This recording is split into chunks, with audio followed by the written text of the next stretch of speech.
Alhamdulillah alamin. Wassalatu wassalam ala asyrafil anbiya wal mursalin sayyidina wa maulana Muhammad wa ala alihi washabbihi ajma'in. Baik, insya-Allah pada malam ini kita akan teruskan sesi bibliofilia ataupun sesi bedah buku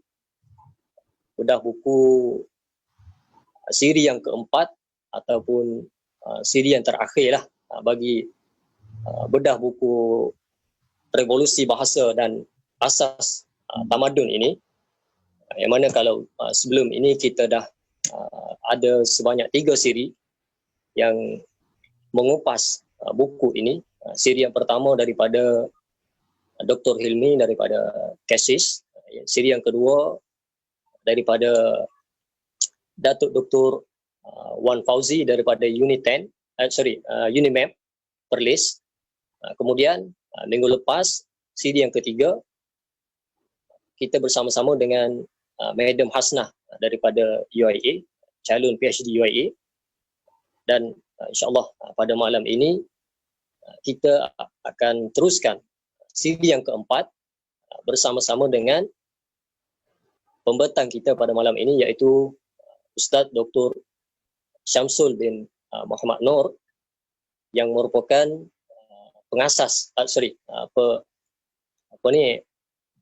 pengarah Pusat Kajian Turas Nusantara dan juga pengerusi Yayasan Itmam. Okey. Jadi insya-Allah sebelum kita teruskan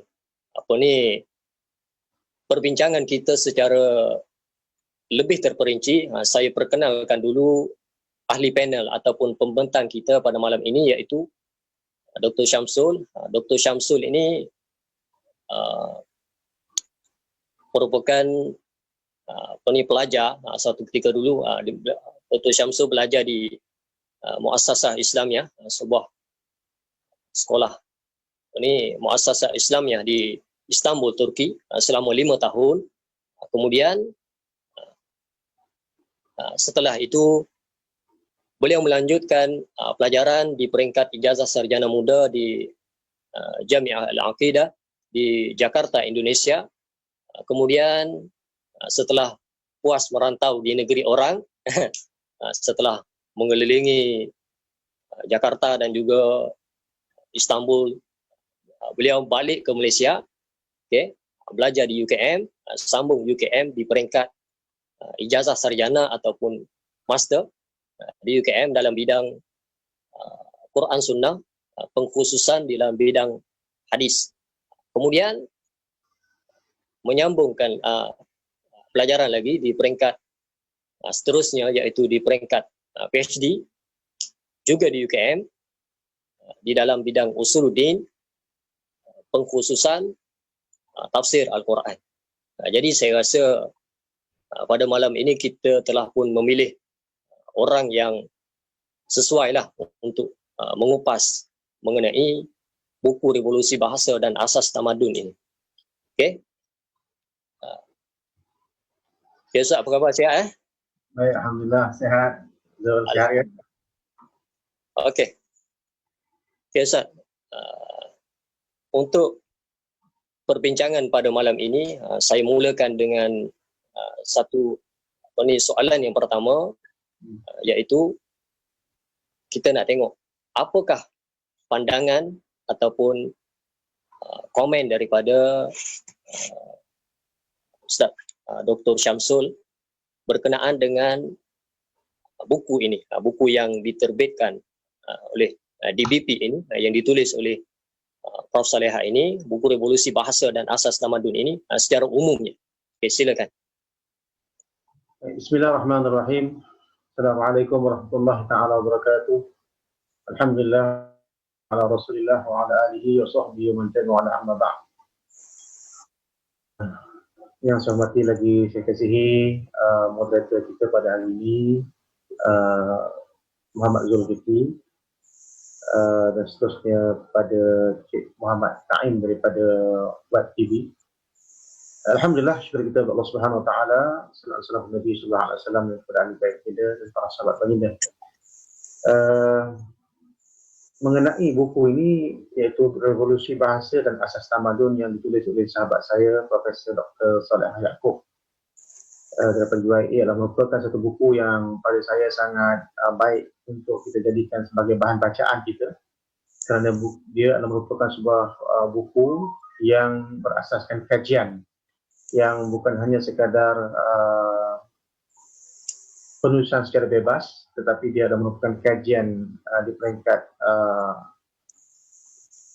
kesarjanaan, maksudnya dia mempunyai fakta-fakta yang diperbandingkan dan juga teori-teori yang mungkin selama ini dianggap sebagai teori yang mendominasi, tapi dengan adanya buku ini maka ada berbagai-bagai teori yang telah dikembangkan untuk diperbincangkan dan seterusnya diberikan satu pandangan daripada sudut Islam. Jadi saya rasa ini adalah merupakan satu buku yang sangat baik dan sangat bagus untuk dibaca dan untuk dijadikan sebagai satu buku yang kita telaah dan kita perbincangkan, kerana dia adalah merupakan satu pandangan daripada sarjana Muslim kita. Sebab kebiasaan kalau kita melihat kepada buku-buku kritis yang mengkritik tentang tamadun-tamadun dunia ini, kita akan dapat melihat kebanyakannya daripada pengkritik-pengkritik daripada dunia barat ataupun orientalis.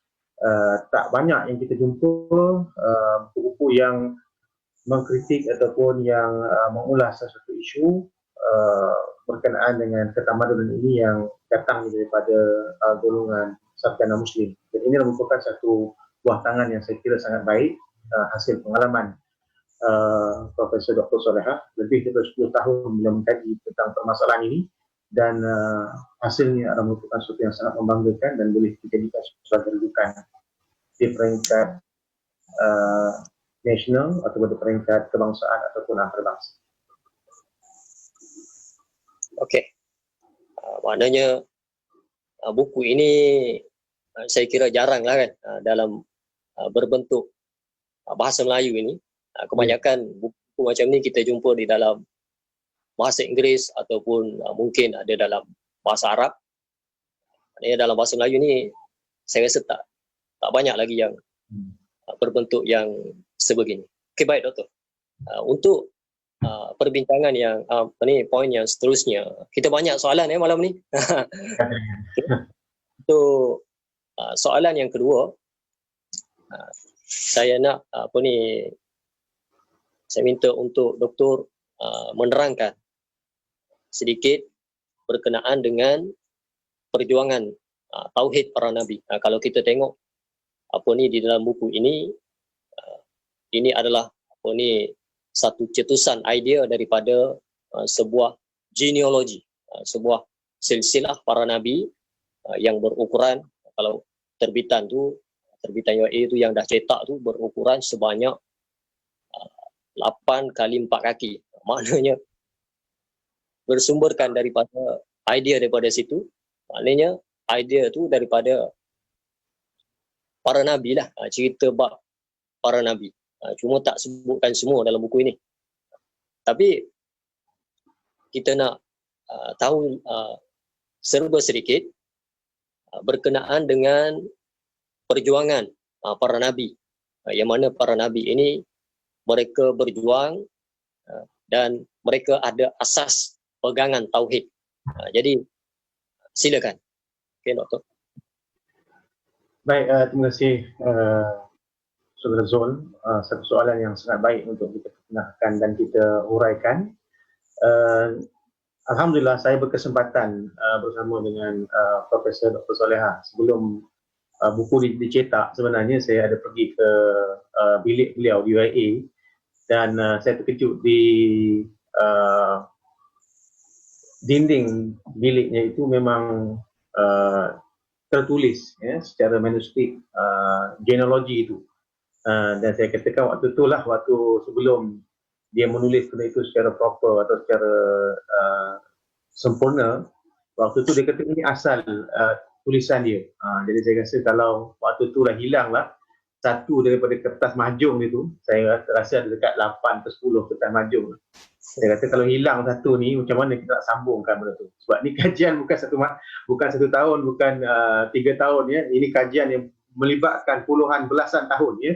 Jadi jadi memang waktu saya pergi ke bilik beliau itu, benda tu masih lagi dalam bentuk raw material lagi, belum dicetak lagi ya. Dan kita berbincang tentang apakah hala tuju penulisan beliau itu, dan beliau bertanya kepada saya secara peribadi waktu itu. Dia tanya apakah sebenarnya yang dia nak ketengahkan benda ni yang nampak lain daripada sarjana barat. Dan waktu itu saya sentuh kepada beliau, saya mengatakan apa yang beliau tulis ini adalah merupakan satu khazanah yang sangat penting bagi dunia Islam. Dan pentingnya itu bukan hanya sekadar tamadun, tetapi dia adalah merupakan persoalan tauhid yang sebenarnya. Kerana apa yang menjadi inspirasi kepada beliau untuk menulis adalah genealogi itu ataupun salasilah itu, yang pada peringkat awalnya beliau melihat pada genealogi ataupun salasilah yang ada yang dikeluarkan oleh Indonesia itu agak tidak menepati yang sebenar, ataupun kita kata kurang tepat.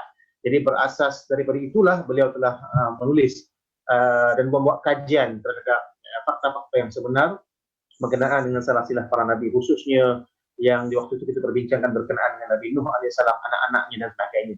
Jadi sebagaimana yang kita lihat tadi, persoalan yang diajukan pada saya berkenaan dengan perjuangan tauhid. Sebenarnya memang kalau kita lihatkan apa yang telah disabdakan oleh Nabi SAW sendiri dalam sebuah hadis baginda yang begitu masyhur, bahawa Nabi SAW menyatakan afdalu ma qultu ana wan nabiyyun min qabli la ilaha illallah. Sesungguhnya paling utama kalimah yang aku sebutkan dan juga para nabi sebutkan sebelum aku itu adalah la ilaha illallah. Artinya Nabi SAW diutuskan ke atas muka bumi ini untuk menyebarkan risalah la ilaha illallah ini pada Nabi Muhammad Rasulullah. Pada Nabi lain itu anak mereka itu Rasul lah pada zaman mereka yang tertentu. Jadi kalau kita lihatkan bahawa Nabi SAW dan juga para Nabi sebelumnya, iaitu Nabi Isa, Nabi Musa yang sebelumnya itu, kemudian Nabi Ibrahim dan seterusnya kepada Nabi Nuh alaihissalam, dan seterusnya kepada Nabi-Nabi yang sebelum itu, tujuan mereka diutuskan tidak lain adalah untuk membawa manusia ini kembali kepada Allah, untuk mengenalkan manusia ini kepada Allah Subhanahu Wa Taala. Dan mereka menggunakan perantaraan bahasa. Memang kalau kita lihatkan bahasa adalah merupakan satu perkara yang sangat penting daripada masa ke semasa bahasa itu berubah, dan itu adalah merupakan satu ciri ketamadunan. Sebab bila kita sebutkan tentang ketamadunan, dia mesti ada tulisan dan juga bahasanya yang tersendiri. Jadi di sini adalah merupakan satu perkara yang kita lihat bahasa itu adalah merupakan medium untuk menyampaikan i'tikad ataupun akidah tauhid itu kepada manusia, bermula daripada zaman Nabi Adam. Dan kita tahu Nabi Adam itu Allah Ta'ala berikan ilmu kepadanya dalam bentuk asma. Wa'allama Adam asma'a kullaha. Dan kami berikan kepada Adam itu akan rahsia nama-nama keseluruhannya. Dan dikatakan dalam setengah kitab Suluddin bahawa Nabi Adam adalah merupakan Nabi yang berbahasa Arab, sebab di syurga digunakan bahasa Arab. Jadi anak cucunya itu juga sebenarnya menyelaras bahasa yang mempunyai kesamaan atau similarity dengan bahasa Arab. Dan itulah yang dibuat oleh Dr. Salihah untuk mengkaji bahasa-bahasa, contohnya bahasa Akkadia yang menjadi asas kepada Epik Gilgamesh dan sebagainya itu, apakah laras bahasanya itu ada tak dengan bahasa Arab.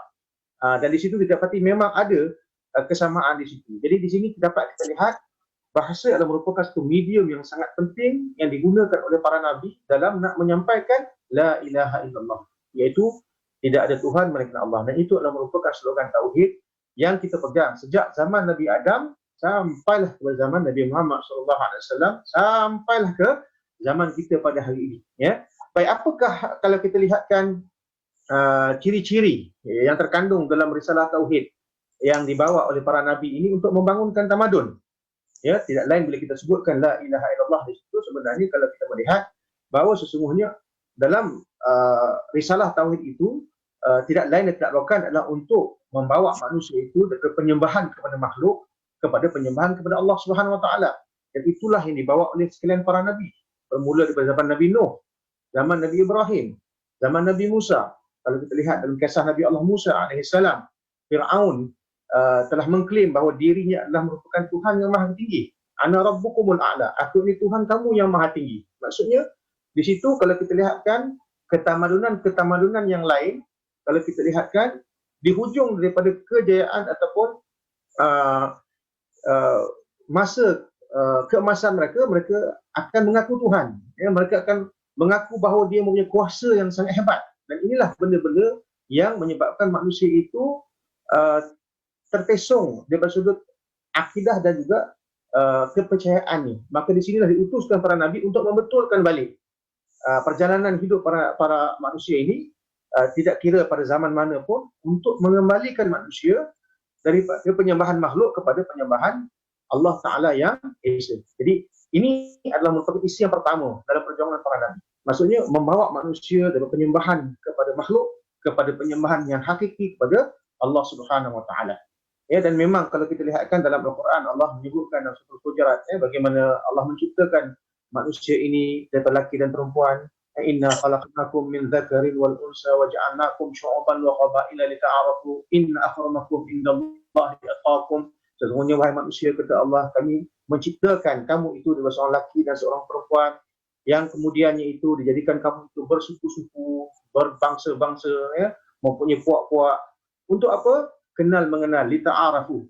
Dan sesungguhnya orang yang paling tinggi darjatnya di sisi Allah Ta'ala adalah orang yang paling tinggi takwaan. Maksudnya membawa manusia kepada ketakwaan, ya, membawa manusia kepada cinta dan takut kepada Allah, membawa manusia daripada penyembahan makhluk kepada penyembahan Tuhan. Jadi ini adalah merupakan asas kepada perjuangan para nabi dalam membawa risalah ketuhanan kepada umat manusia. Ya, dan disitulah kemudian membentuk ketamadunan. Bila mana setiap perkara yang kita namakan akidah itu sentiasa diikuti dengan apa kita namakan sebagai syariat. Ya. Kita dapati dalam setiap para nabi itu dia ada syariat di sendiri. Ya. Bermula daripada zaman Nabi Allah Nuh, kemudian Nabi Allah Ibrahim, Nabi Allah Musa, ya, kemudian Nabi Muhammad SAW. Semuanya didatangkan dengan syariat, cara hidup. Bagaimana kita nak hidup sebagaimana yang Allah Ta'ala redai. Jadi disitulah sebenarnya bila mana kalau kita lihatkan dengan syariat tersebut, manusia itu dapat mengatur kehidupannya itu mengikut sebagaimana yang dikehendaki oleh pencipta. Sebab syariat tidak datang melainkan untuk mengatur apa yang menjadi persoalan dalam kehidupan manusia. Bima ikhtalafa fihi, dengan apa yang mereka persisihkan padanya. Ditetapkan hukum untuk menyelesaikan masalah-masalah hidup manusia. Jadi dengan syariat itu sebenarnya, kalau kita lihatkan berasaskan akidah, manusia itu dapat membentuk kehidupannya itu daripada hidup yang jahiliah, hidup yang tidak ada peraturan, yang bertunjangkan nafsu dan pemikiran, kepada satu bentuk kehidupan yang padanya itu ada tuntutan kehendak daripada pencipta. Dan tujuannya tidak lain tidak bukan kebaikannya datang kepada manusia. Di situ akan dapat kebaikan, ketenangan. Akan dapat di situ kasih sayang dan sebagainya. Jadi kalau kita lihat setiap perjuangan para nabi kepada apa yang kita namakan akidah tadi akan diikuti dengan syariat yang syumul, syariat yang lengkap, ya, yang mana dengan syariat itu kemudiannya membina ketamadunan yang cukup hebat, ya. Dan kalau kita lihat para nabi, kalau kita lihat di situlah waktu itulah kalau kita tengokkan kemuncak tamadun keilmuan dan juga kemuncak tamadun kerohanian spiritual berlaku, sebagaimana kalau kita tengok dalam sejarah ketika zaman Nabi Allah Idris alaihissalam, yang di mana Allah memberikan kepada Idris itu ilmu yang sangat banyak, sehinggalah beliau orang yang pertama boleh mencipta peta langit, macam burus-burus dan sebagainya. Itu berasal daripada Nabi Allah Idris, sampai namanya pun daripada Idris Darasa. Setengah ulama kata bukan namanya Idris, itu adalah pergelaran saja, tapi banyaknya ilmu dia tu sehingga kan di waktu itu orang menggelarkannya Idris, dan dialah orang yang pertama memakai pakaian yang berjahit, orang yang mula menulis, dan sebagainya. Jadi ketamadunan itu bermula dengan para nabi yang mereka itu mengatur masyarakat dengan syariat Allah Subhanahu Wa Taala. Dan apa yang kita nak tengok di situ adalah hasilnya, hasil daripada perjuangan para nabi itu setelah mana akidahnya betul, akidahnya itu lurus, syariatnya itu dah sempurna, dah menjadi satu perkara yang memang mengatur masyarakat. Kalau ada perselisihan berlaku di antara mereka akan merujuk kepada para nabi dan hukum kitab-kitab Tuhan ataupun dengan suhu-suhu yang diberikan kepada para nabi dan rasul. Apakah hasil daripada ketamadunan itu?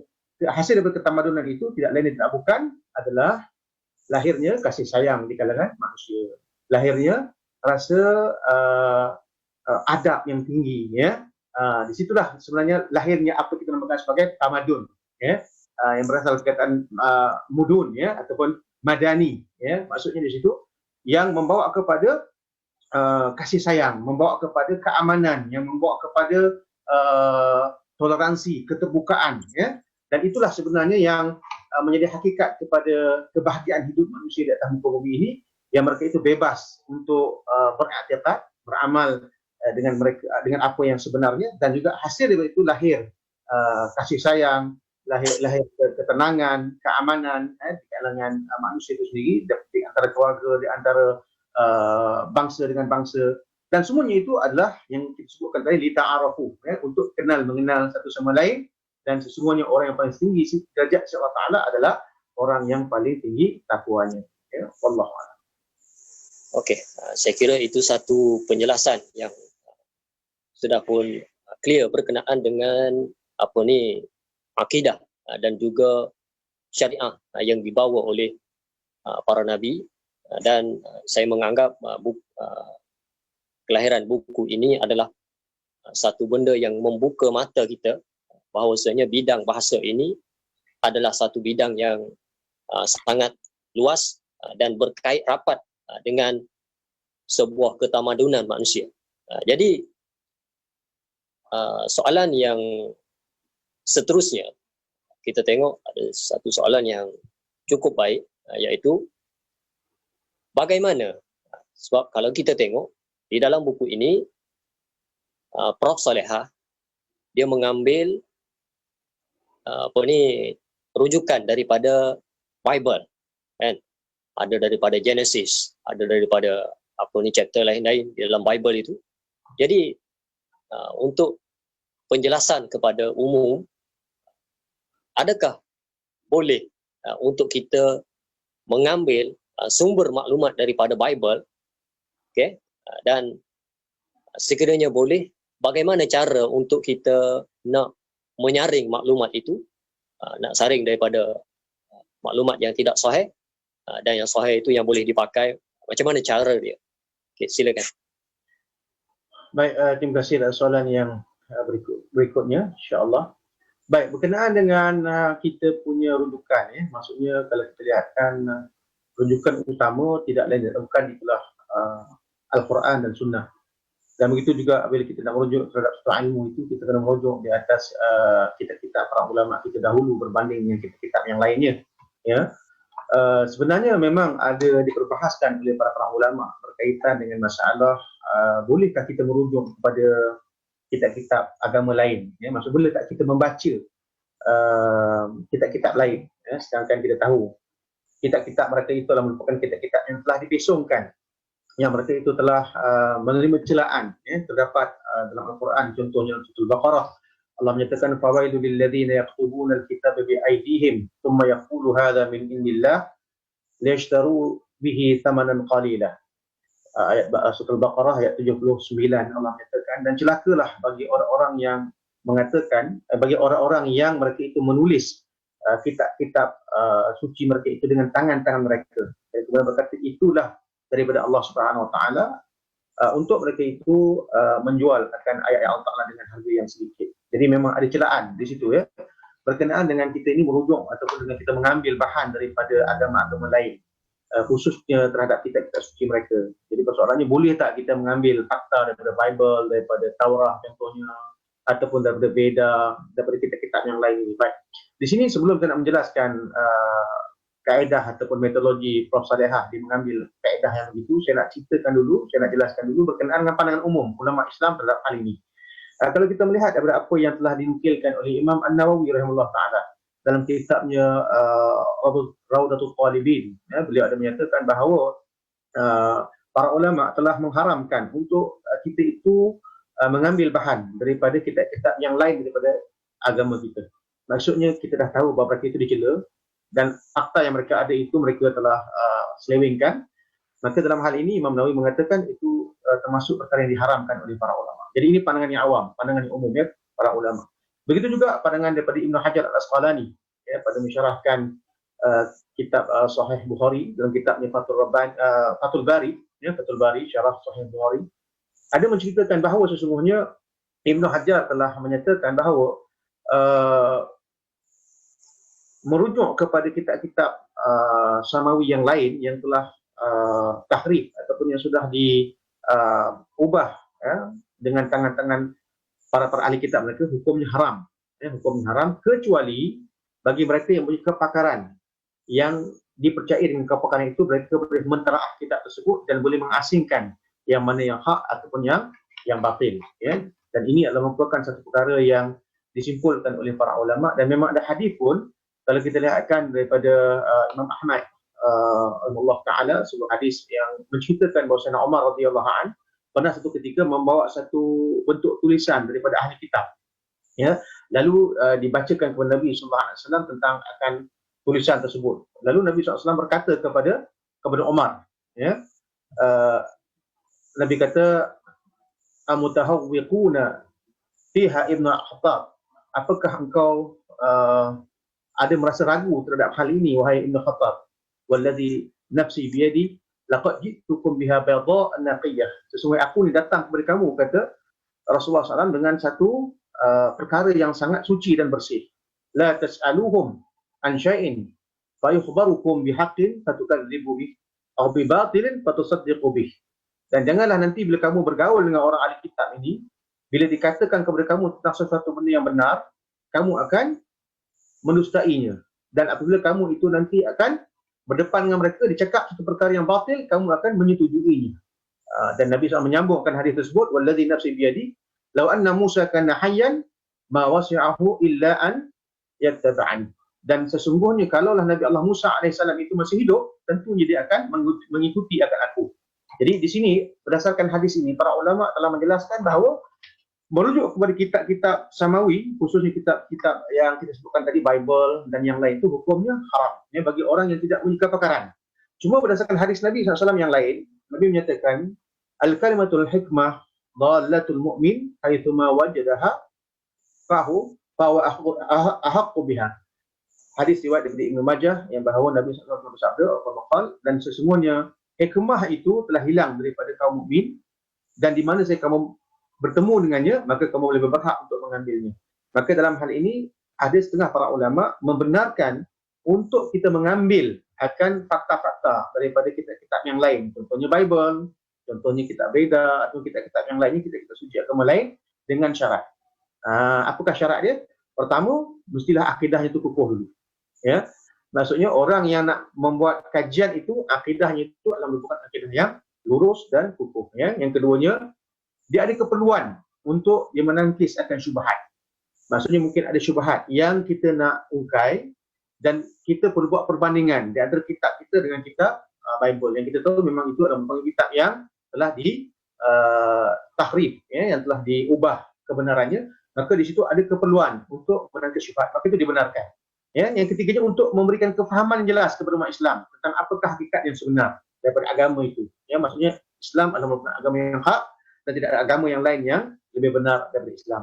Inna dina indallahi Islam. Islam yang agama yang Allah itu adalah Islam. Dan yang keempatnya, yang paling penting, mesti ada guru ataupun orang yang memimpin kita dalam kita nak membuat kajian itu, dan hasil daripada kajian kita itu mestilah kita rujuk kepada ulama yang thiqah. Maksudnya ada sekumpulan ulama yang kita jadikan sebagai rujukan untuk kita mempertimbangkan hasil daripada kajian kita itu. Jadi ini 4 syarat secara umumnya yang disebutkan oleh para ulama untuk kita terjun ke dalam kitab-kitab yang kita namakan kitab-kitab yang bukan daripada agama kita. Adapun pendapat umum ataupun untuk orang awam, maka itu diharamkan.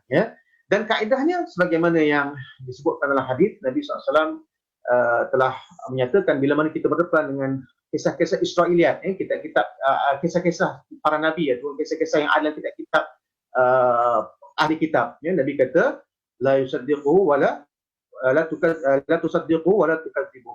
Jangan kamu itu membenarkan, dan jangan kamu itu menidakkan. Maksudnya dalam soal ini kita mengambil jalan apa yang benar, apa yang membenarkan yang sahih daripada agama kita, maka boleh diambil. Kalau benda itu memang adalah agama kita dan kitab mereka itu membenarkan apa yang sahih, maka boleh ambil. Kemudian apa yang membawa kepada keraguan ataupun membawa kepada sesuatu yang kabur, malah yang bertentangan, maka perkara itu hendaklah ditinggalkan. Ya, jadi kaedah kita jelas, apa yang membenarkan yang sahih boleh diambil, apa yang bertentangan ataupun yang meragukan maka kita tinggalkan. Ya, wallahu a'lam. Okey, terima kasih kepada Dr. Syamsul untuk jawapan yang jelas berkenaan dengan cara ataupun bagaimana kita nak menyaring maklumat daripada Bible ini sekiranya kita nak membuat satu kajian. Maknanya boleh sekiranya mempunyai kepakaran berserta dengan syarat-syarat yang disebutkan oleh Dr. Syamsul tadi lah. Okey. Dan saya kira kita perlu ramaikan orang yang mempunyai kepakaran di dalam bidang ini, yang maknanya yang boleh tahu mana yang betul, mana yang salah. Maknanya kita tak boleh nak kata semua salah. Maknanya ada benda yang boleh diguna pakai dan ada benda yang kita perlu tolak. Okey.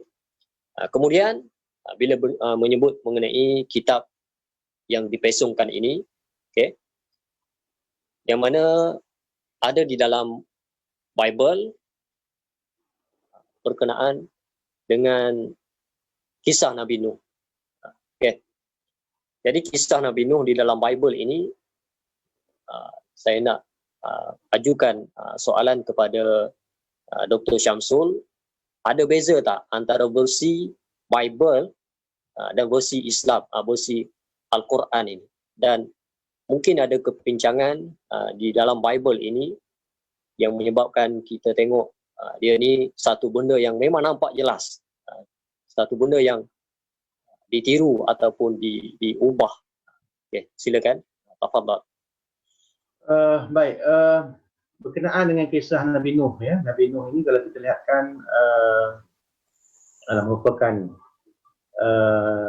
Rasul yang, kalau kita lihatkan Rasul yang ketiga, selepas Nabi Adam AS dan Nabi yang keempat, selepas Adam, Syed, Idris, Adam, Syed, Idris dan Nuh. Baik, dan kita memang tahu bahawa sesungguhnya Nabi Nuh AS merupakan Nabi yang terlibat dengan taufan, ataupun banjir besar. Dan perkara itu memang disebut dalam kitab-kitab Samawi, memang disebut dalam kitab-kitab terdahulu, khususnya Injil dan juga Taurat. Dan kita yakin perkara itu adalah merupakan perkara yang memang disebut. Dari segi kesamaan itu memang ada, kisah-kisah para Nabi ini. Cuma kita faham dalam Bible ini banyak kisah-kisah yang telah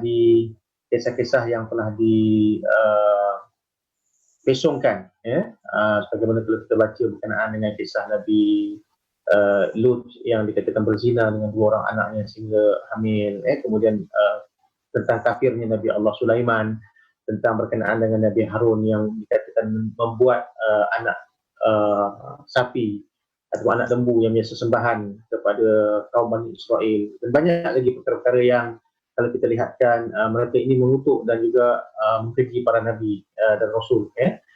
Cuma apa yang kita lihat dalam Bible itu sebenarnya cara penceritaannya itu lebih macam mana yang disebutkan dalam Epik Gilgamesh.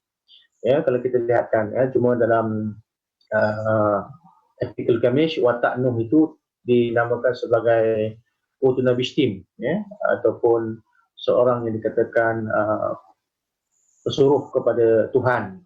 Cuma dalam Epik Gilgamesh, Utnabishtim itu dia digambarkan percaya kepada banyak Tuhan, tapi cara penceritaan itu sama saja.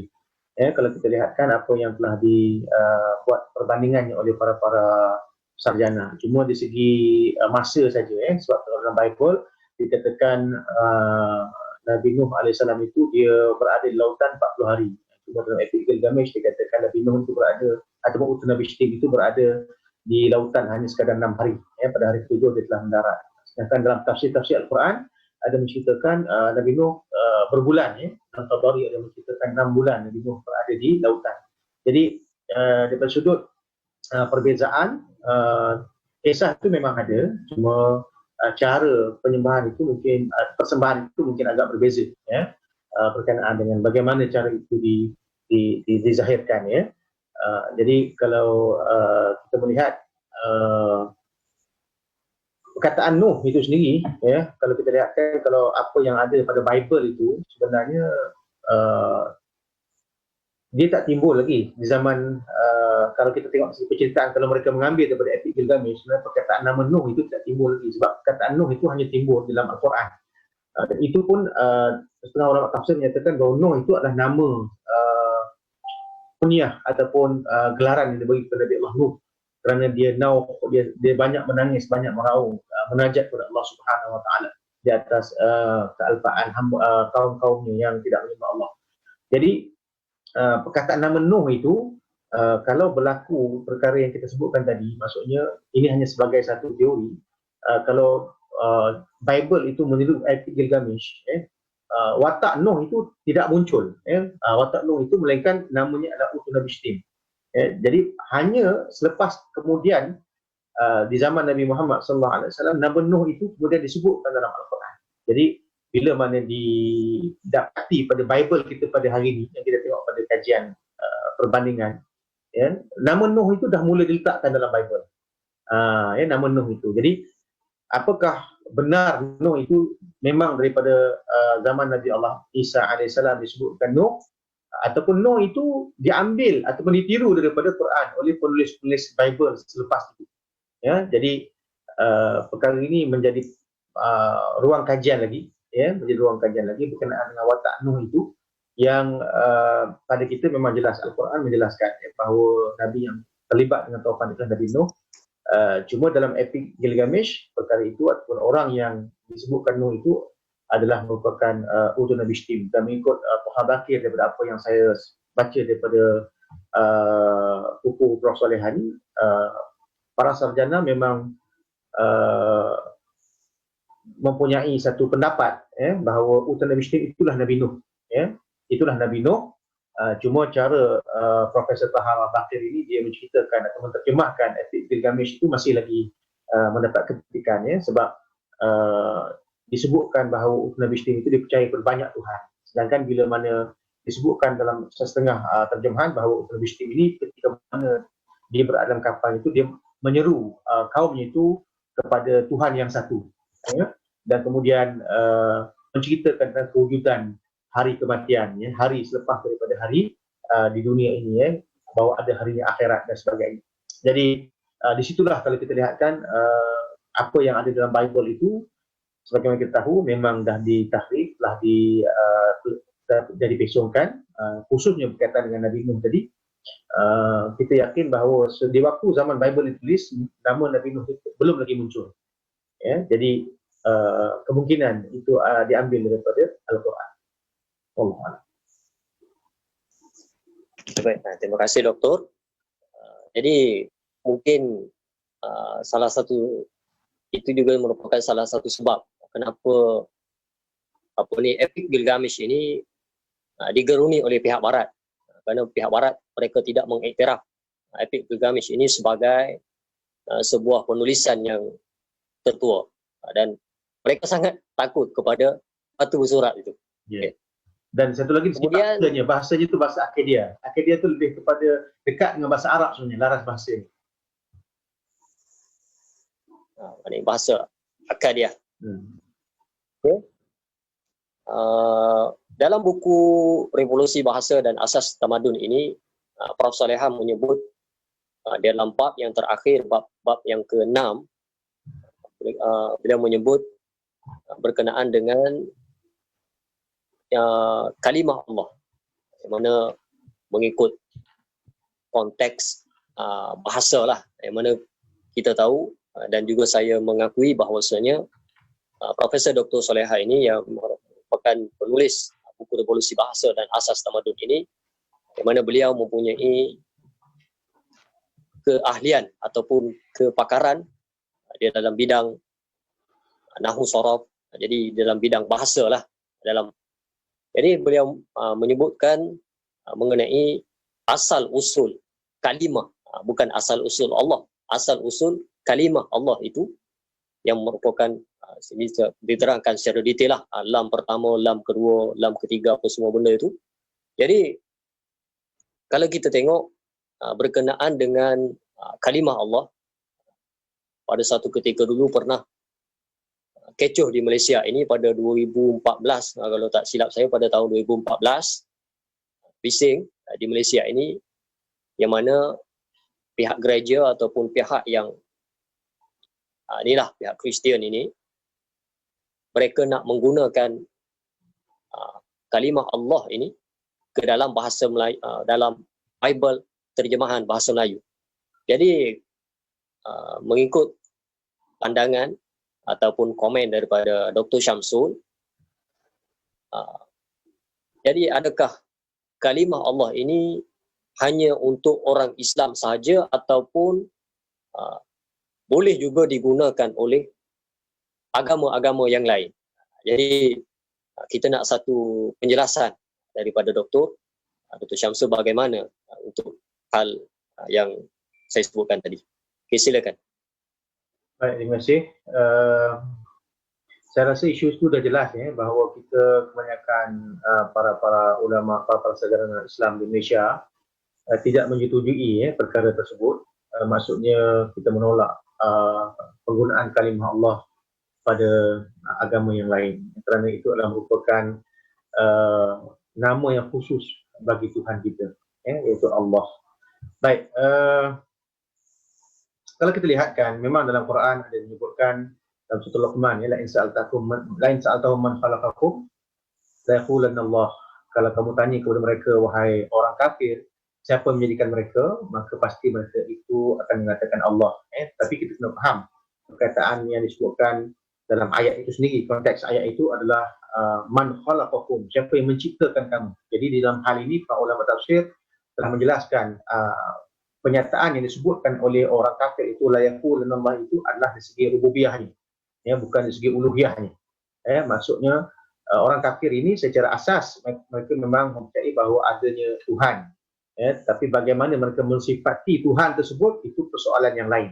Sebab dalam Islam kalau kita lihatkan kalimah Allah ini dia bukan mempunyai sekadar bahasa sahaja, dia mempunyai makna bahasa saja. Sedangkan kalau kita lihatkan kalimah Allah itu kepada kita, khususnya yang Muslim ini, yang kita bahaskan dari segi akidah, kita sebutkan Allah ini adalah merupakan satu nama yang menunjukkan kepada zat yang punya sifat-sifat yang sempurna, dan padanya itu ada nama-nama yang indah, Asma Allah Al-Husna. Dan Allah SWT itu menciptakan segala-gala perkara, tidak ada lagi Tuhan melainkan dia, dan sesungguhnya kembali semua manusia, semua yang hidup, makhluk ini kepada Allah. Jadi para ulama usuluddin menyatakan di situ mesti ada paling tidak 5 perkara bila kita sebut Allah ni. Pertama, mengenalkan zatnya, sebab nama itu menunjukkan zat yang maha suci. Yang kedua, kita kena kenal sifatnya. Kalau etikat Ahlussunnah wal Jamaah digariskan ada kaedah nak kenal sifat Allah Ta'ala itu dengan kita mengaji sifat 20 contohnya. Sifat Allah ni banyak, bukan kata 20 je, tak, tapi paling tidak untuk kita kenal zatnya, maka kita kena kenal sifat. Kemudian pada zat itu juga dia ada nama-namanya, sebagaimana yang Allah sebut dalam Quran, walillahi asma'ul husna, dan bagi Allah Ta'ala itu ada nama-nama yang mulia. Dan pada Allah Ta'ala itu dia menciptakan, dia ada af'al dia. Itu yang keempat. Jadi kena kenal bila sebut Allah Ta'ala itu, dia ada di zatnya, ada sifatnya, ada asma'nya, ada af'alnya, untuk kita kenal dia. Dan yang kelimanya, kita kena kenal uluhiyahnya. Kita kena kenal uluhiyahnya. Bila kita kata uluhiyah itu, maksud bila kita sebut Allah, kita ada ma'bud bihaqi. Maksudnya kita ni yang berhak semua itu adalah Allah, bukan setakat nama sahaja, tapi di sebalik nama itu dia mempunyai makna yang sebenar. Kalau kita tengok dari segi nahwu saraf pun, kalau kita ngaji nahwu saraf pun, dia kata la ilaha illa Allah, kan? Jadi bila kita sebut la ilaha, tidak ada Tuhan, itu dari segi kita mubtada'nya la ilaha, kan? La ilaha, mana khabarnya, kan? Khabar kat situ mahzuf sebenarnya, khabar kat situ mahzuf, maksudnya tidak dinyatakan, patutnya ada khabarnya. Barulah illallah hu, kan?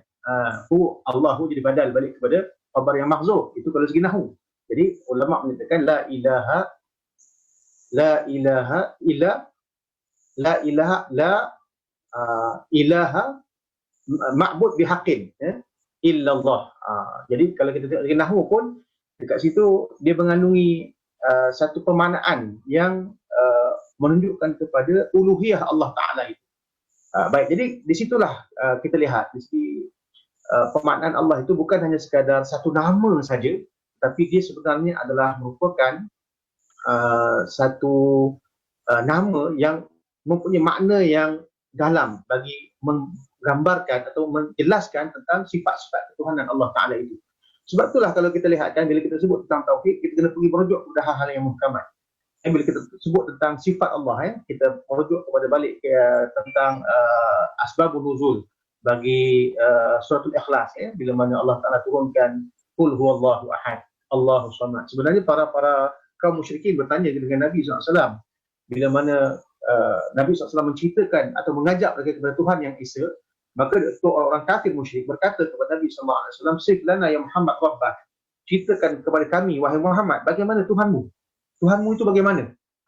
Maka dalam hal ini para kaum kafir musyrik meminta kepada Nabi SAW untuk mensifatkan bagaimana dikatakan Tuhan bagi orang Islam. Maka kemudian turun dengan Bismillahirrahmanirrahim, Qul huwallahu ahad, dan katakanlah bahawa Allah Ta'ala itu Esa. Allahus samad, Allah Ta'ala itu tempat bergantung. Lam yalid wa lam yulad, Allah tidak beranak dan tidak diperanakkan. Itu sebenarnya nak menjawab daripada apa yang disebutkan oleh ahli kitab, iaitu orang Yahudi yang mengatakan Uzair itu anak Allah, dan orang Nasrani mengatakan Isa itu anak Allah. Lam yalid wa lam yulad wa lam yakul lahu kufuwan ahad, dan tidak ada yang menyekutukan dengan sesuatu pun pada penyembahan kepada Allah Ta'ala. Jadi jelas daripada kita tidak boleh menerima agama yang lain yang mensifatkan Tuhan itu dengan macam-macam sifat. Contohnya yang kita faham,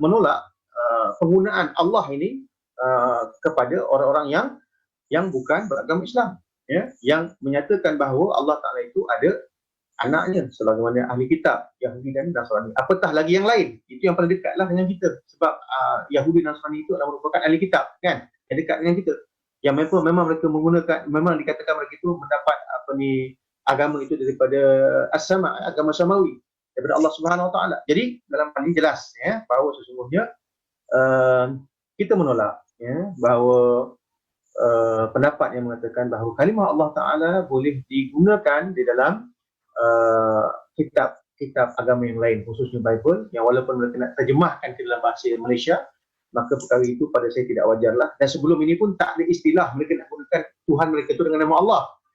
Jadi kita nampak di situ ini ada isu propaganda, isu kita namakan sebagai perkara yang mereka nak mendakwah orang itu supaya dia dapat untuk melihat bahawa agama mereka ini juga mengiktiraf Allah, sedangkan Allah pada istilah mereka itu tak sama dengan apa yang kita istilahkan. Jadi cuba bayangkan kalau perkara itu dibenarkan, nanti rumah berhala jadi rumah Allah.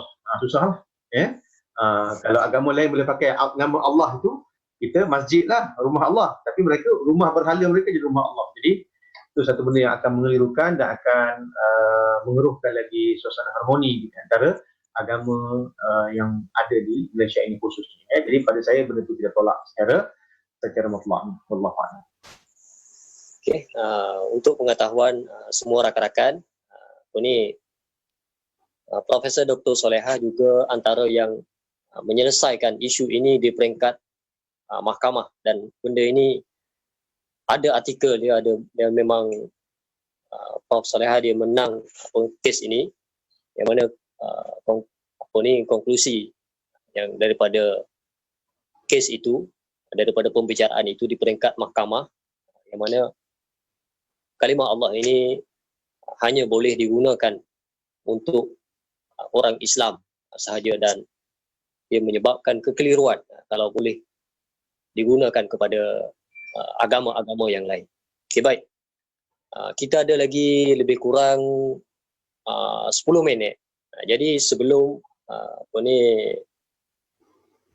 Dr. Syamsul membuat kesimpulan berkenaan dengan buku ini, saya minta sedikit nasihat ataupun tausiah daripada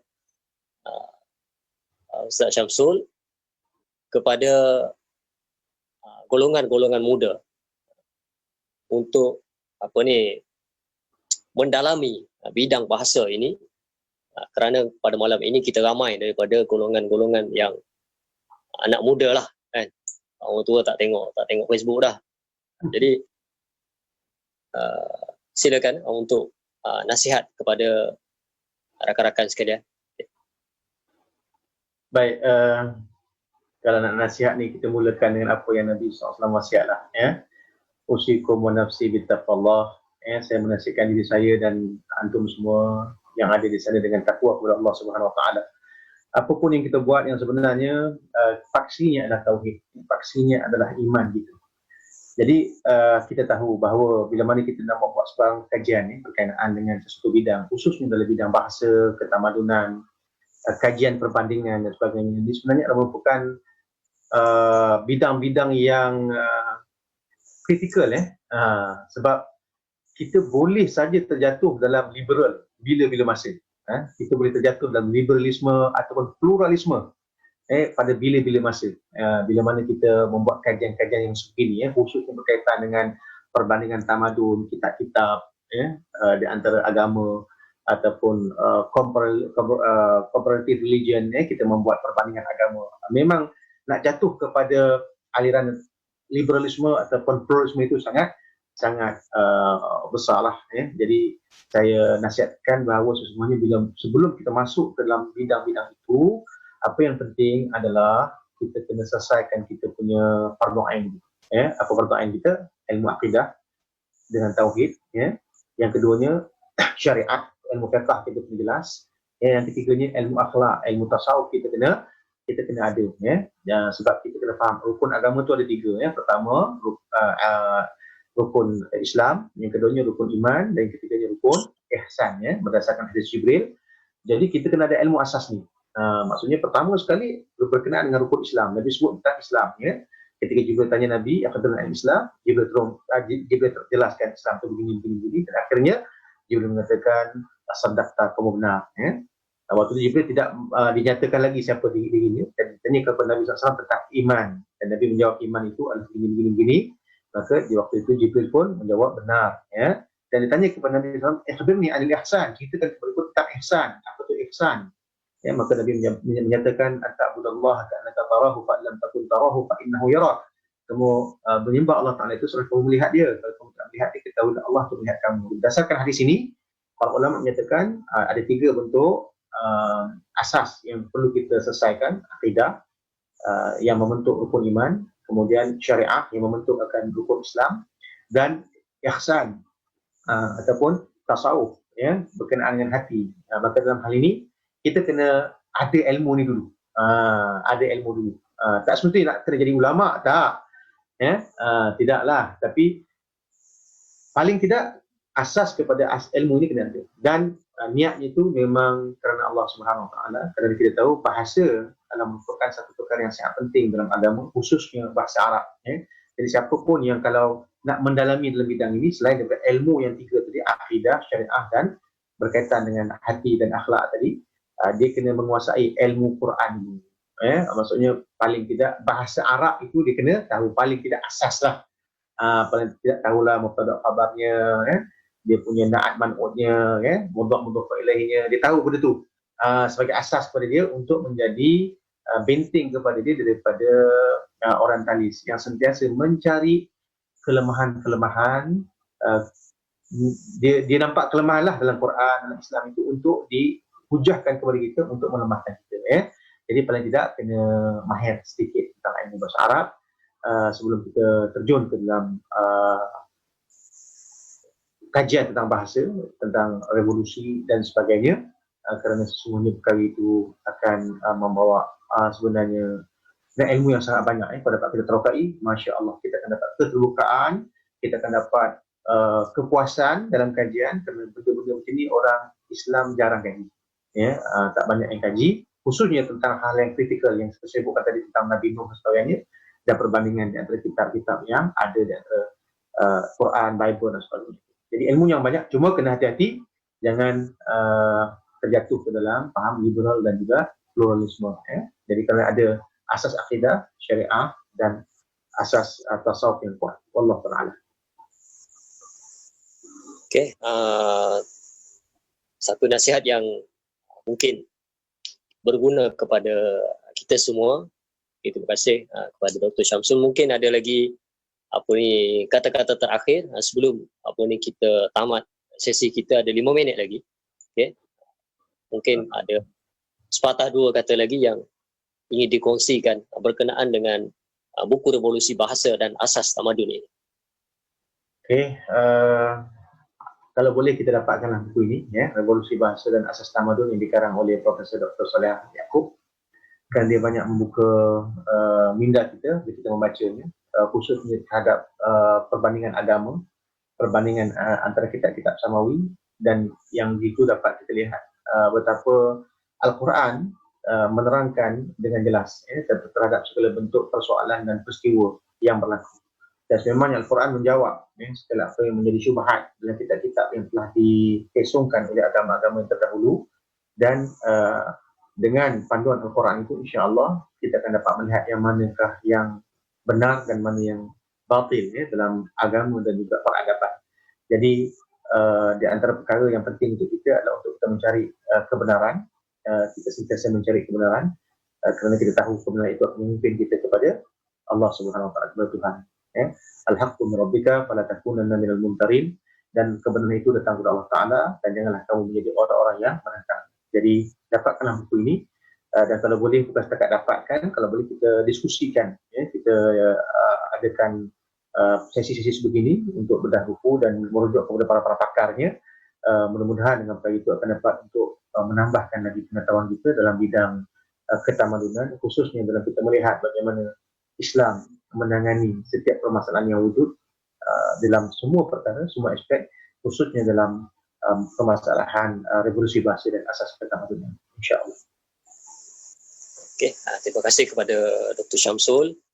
Dan bagi sesiapa yang ingin mendapatkan buku ini, buku Revolusi Bahasa dan Asas Tamadun ini, yang masih lagi panas lagi, boleh tinggalkan komen di ruangan komen, dan insya-Allah pihak kami daripada pihak PKPM menyediakan menerima tempahan bagi sesiapa yang ingin membeli buku ini. Okey, insya-Allah boleh hubungi pihak kami. Dan saya rasa setakat itu saja untuk malam ini, dan kita sudahi dengan surah Al-Asr dan tasbih kafarah. Auzubillah.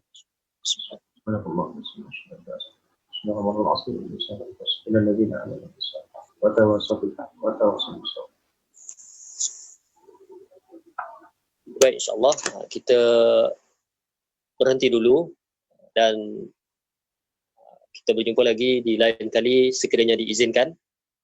Dan Ustaz Syamsul juga, saya lupa tadi, Ustaz Syamsul juga menulis satu buku tasawuf, satu pengenalan asas. Bagi sesiapa yang ingin mendapatkan buku tersebut, boleh hubungi Ustaz Syamsul lah, ataupun bagi tahu kepada pihak kami pun tak apa. Jadi saya sudahi dengan ucapan Assalamualaikum warahmatullahi wabarakatuh. Assalamualaikum warahmatullahi wabarakatuh.